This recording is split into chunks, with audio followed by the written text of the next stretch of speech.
হামজা চৌধুরী, সমিত সোমদের ভয় কাঁপছে সিঙ্গাপুর। 10 জন ঢাকায় মাঠে নামার আগে নিজেদের ঝালিয়ে নিতে মরিয়া দ্য লায়ন্স। প্রস্তুতিতে ঘাটতি না রাখতে ঘরের মাটিতে মালদ্বীপকে আমন্ত্রণ জানিয়েছে দলটি।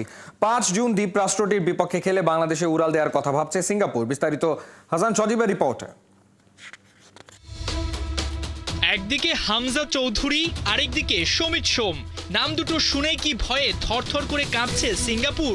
শিলংয়ে চৌধুরী সাহেবের রাজত্বে কোনো মতে ড্র করে প্রাণে বাঁচে ভারত। সেই খবর ছড়িয়ে গেছে ফুটবল বিশ্বে। এবার পালা সিঙ্গাপুরকে ঘরের মাটিতে রুখে দেয়া। তাই তো বাংলাদেশের চেয়ে র্যাঙ্কিংয়ে এগিয়ে থেকেও আতঙ্ক কাটছে না লায়ন্সদের। নিজেদের সবশেষ 5 ম্যাচের একটিতেও জেতেনি সিঙ্গাপুর। 2 ড্রয়ের সঙ্গে 3 ম্যাচে হার। তুলনামূলক দুর্বল প্রতিপক্ষ নেপালের বিপক্ষেও পথ হারানো। লায়ন্সদের অবস্থা শোচনীয় তা বলার অপেক্ষা রাখে না। এর মধ্যে আবার এএফসি এশিয়ান কাপ বাছাইয়ে সি গ্রুপের তলানিতে ওদের অবস্থান। শিষ্যদের নিয়ে বড় দুশ্চিন্তায় জাপানিজ গুরু সুতোমি ওগুরা। তাই তো ঢাকায় আসার আগে বেশ হিসাব নিকাশ করেই এগুতে হচ্ছে সিঙ্গাপুরকে। দলের আত্মবিশ্বাস জোগাতে একটা জয় কাজ করবে জ্বালানি হিসাবে।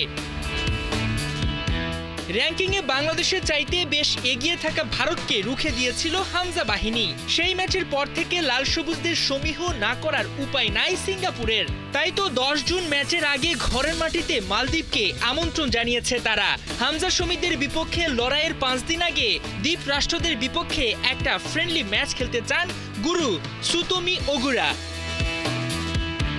ফুটবল অ্যাসোসিয়েশন অফ সিঙ্গাপুর জানিয়েছে বিশান স্টেডিয়ামে ন্যাচারাল টার্ফে খেলে প্রস্তুতি নিতে চায় তারা। ঢাকা স্টেডিয়ামে ন্যাচারাল টার্ফে খেলা হবে সে চিন্তা মাথায় রেখে এই পরিকল্পনা তাদের।